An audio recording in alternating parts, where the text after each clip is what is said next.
Hello and welcome back to Education Technology Professionals. My name is Mr. Kussmeiter. If you're watching this video, hopefully you've seen the other two videos that we have put out. In those videos, we go over some of the introductions to Python, we learn what a function is, and in the latest videos, we started to go over loops and lists, and how you can create different shapes and patterns and spirals based off of these loops and lists. In this video today, we're going to talk a little bit more about functions, how to create your own functions, why that's useful, and then we're also going to talk about objects and how objects are used in Python. Okay, let's get started. So to start, let's go ahead and head to our Turtle compiler. To do that, we're going to go ahead and go to Google and we're going to type in Python Turtle compiler. And this first one that comes up here is a good bet. So let's take a look at the code I have in front of me. Right now it looks like I'm importing Turtle, so I'm getting our library and our functions and commands. I'm assigning another variable, Bob, as usual. And then it looks like here I'm creating a loop for x in range 4, go forward 100, turn right by 90 degrees. So this loop is our loop for creating a box. If I press play, we'll see that the Turtle has created a box. So instead of having to give these commands every time we want a box, what if we just wanted a box instantly without having to go through and program it each time? That's where functions come in play. So you may be thinking, I already know what a function is. We used functions last time when we went forwards and turned right. And that's true. We did use functions last time. But those were built-in functions to the Turtle library. We're going to go ahead and create our own functions now. So to begin writing a function, it's going to look like this. Define, and then you will define your function. So we're going to call it square. And you'll give it parentheses. We're not going to use any parameters in this parentheses, although in the future your functions will be able to use parameters. So ours is going to be define square. And we're going to give it our semicolon and our parentheses, just like a normal function. Now when we press enter, we'll see that there's this small indentation. Perfect. Now what I'm going to do is I'm going to take this square that we have programmed already. I'm going to cut this out, and I'm going to put that, to paste, by the way, it's Control V. And I'm going to put that right inside of our function. Make sure that our loop here has indentation, so I'll give these slight indentations. And then I'm going to go ahead and press run. Awesome. So as you guys can see, nothing happened. So we've defined our function, but we haven't actually recalled our function yet. So let's go recall our function now. To do that, we're just going to type in square and then the parentheses. Now if I press run, you'll see that a square has been created on the screen. So now you may be thinking, why is this useful? Couldn't I have just drawn a square the other way? You absolutely could. But the reason this is useful, now if we wanted to, I could say Bob forward 100, and I could say create another square. And we wouldn't have to go through all this lines of programming. So now Bob will create one square, go forward and create another square. Programmers will use this to make their lives easier by saving time and creating functions that do things that they have to do many times over and over again. It can also be interesting. For example, we can put this function inside of a loop. So let's say for x in range 30, we're going to loop it 30 times. Forgot my semicolon. Bob dot, or let's give it a square first. So we'll put our function right into the loop, and then we'll say Bob dot forward 20, and then Bob dot right 90. So let me delete these other two squares, and let's see what happens.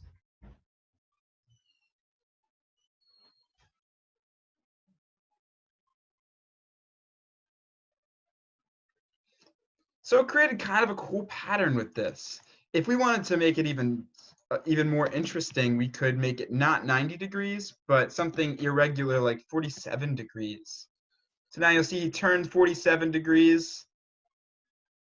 Seems to create kind of a spiraling shape.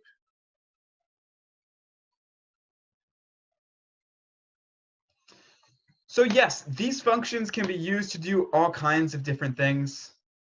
You can put functions inside of other functions. So what I'd like you guys to do now, go ahead and create a function of your own. This function doesn't need to be a square. So go ahead and create your function. I did a square, you can do a triangle, a circle, a crazy shape, anything really. Just go ahead and prepare a function, and then we're going to use it for our next thing. So we're back inside Python. As you guys can see, I have my function still to create a square. So when I press run, a nice square is created. So what if I wanted to take this function and put it someplace else on the canvas? To make the turtle move around like that, we have to understand how this is essentially a coordinate system. And by that, what I mean is this, it has a y and an x-axis. The y-axis is this vertical one here, and the x-axis is this horizontal one. So here's our y, here's our x. As you go up the y-axis, it becomes positive, and as you come down, it becomes negative. The same applies for our x-axis. So as you go up, it becomes positive, and as you go down, it goes negative. Where our turtle starts at the very beginning, that's 0, 0. So this area right here, that's 0, 0. So to get our turtle to move around in different areas of the canvas, we have to think about this as a coordinate system. For example, if we wanted our turtle to get up here in this corner over here, it looks like we're going backwards on our x-axis, so it's going to be a negative number, and up on our y-axis, making it a positive number. So that'll be something like, looks like that might be negative 300, positive 300. Now, when we're doing these coordinate systems, the first number is our x-axis, and the second number is our y-axis. So I might be speeding through this right now. Feel free to pause it or slow it down at any point. So I'm going to clear these drawings away. So we had just created our square at 0, 0. Now what I'm going to tell Bob, I'm going to say, Bob, go to, and I'm going to give him our coordinates over there. So I'm going to give him negative 300, 300. So here's our x-axis once again, and then here's our y. So we're going negative and then positive. So let's see how this ends up. So it looks like it is over here. So 300 pixels is a bit farther than I expected. So it looks like 300 pixels over here. So if we wanted to go down here, we would just have to change our orientation. So we would say Bob dot go to, and then instead of going backwards and then up, if I wanted to go down here, this is backwards and then down. So this is going to be negative 300, because we're going backwards still, and then down is another negative 300. So now we'll see that Bob builds our square, and then he goes up here and over here. And I can even just make him go to all 4 of those corners if we wanted. So Bob, go to positive 300, negative 300. And then lastly, Bob, go to positive 300, positive 300. So now we'll see that we've made an even bigger box.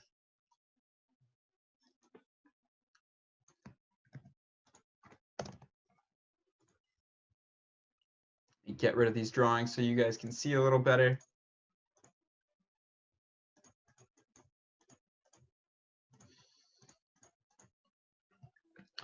So that is how Bob starts to move around this canvas here. It's based on a coordinate system. So if you want him to go left, you have to enter in a negative x. If you want him to go up, you have to enter in a positive y. This is the easiest way, and this is the way that most object-oriented languages function.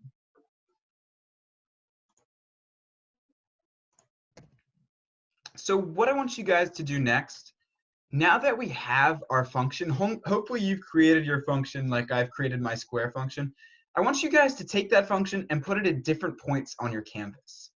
So I'm going to go ahead and do that now. I'm going to say, Bob, go to, let's go with negative 100, positive 200. So let's think about where that's going to be. Negative, that's going to be to the left. And then positive, that's going to be up again. So it's going to be somewhere in this area. So I'm going to say, Bob, go to that area and then do a square. And then I'm going to tell Bob to go to another area. This time I'm going to say 200 and then negative 140. So let's see, let's think where that's going to be. 200 is positive, and then negative 140 is negative, so it's going to be down. So it should be someplace in this area. So let's see what happens when I run these functions, tell Bob to go to different places, and then do these functions. Let's go and press run. Awesome. So I'm going to slow it down for you just so you guys can see it a bit better. Let's make it speed of 8. Bob creates his box, and then he goes to those other spots here. So those other points that I was talking about look like right there and right here as well. So what I'd like you guys to do, go ahead, using the function that you guys had created, go ahead and put that at different places around your canvas. So here's a cool line of code that creates 4 different spirals by using those functions that we had made and puts them in different corners of the program. Then it comes back in the middle and it creates this kind of crazy jumble. This is a great example of something that you guys can do with functions and using those coordinates. Okay, the last thing that I would like to talk about today is objects. So you all have actually used objects before. Every time you guys have made your turtle move, that's you using an object. An object is basically a way of classifying information and orienting it within a virtual space. So with our turtle, the object uses an XY coordinate system. It uses degrees and pixels to know how far to go and how to turn. Those kinds of attributes create an object. And there's different kinds of objects that you can create. You can also create more than one object in each program. And we'll do that now. So to better understand what I mean, let's take a look at the code I have in front of me. So as usual, we're importing our turtle and our library. And what we're doing here, we're saying Bob equals turtle. Now, what we're really doing here is we're assigning a name to our object that we're going to be using through this program. So Bob is our name, which is called our variable, and the turtle is our object. We continue here and we change the background color here by saying, essentially doing the same thing. Screen is our object, which has a set of parameters on how it's defined. And then we're taking those parameters and changing them and making it navy. And then we're saying Bob again, make the color lavender. It's a lot of different colors you can use. And change the width to 6. And then I just do a simple box as well. So for x in range of 4, looping it 4 times, Bob forward 100, turn right 90 degrees. So when I press run, you'll see that my Bob object goes forward and makes his box. So Bob is knowing how to go because of the way this object is oriented. He knows that forward is heading in the direction that he's facing. It's everything is classified and there's attributes to it. We can create another object as well. And these objects are basically just classified data structures that are saved within the turtle library. So we can create another object if we wanted to, and we could say Ted equals turtle. This is us recalling our turtle library, and then we're going to say turtle again. And this is us recalling the actual object. So now we can set Ted up as well. So we can say Ted.color. Let's make Ted orange for right now. And we can give Ted some width, Ted.width. Let's give it 10. So now I'm going to take Ted and I'm just going to actually have him do the same thing that Bob did. I'm just going to copy and paste that box I had earlier. But I'm going to change it, instead of 100, I'm going to change it to 50. So instead of forward, I'm actually going to say BK, which stands for backwards. Let's see if this code works now. So we have our first dot. And so then, as you guys will see, he creates another box in the opposite direction because I told him to go backwards.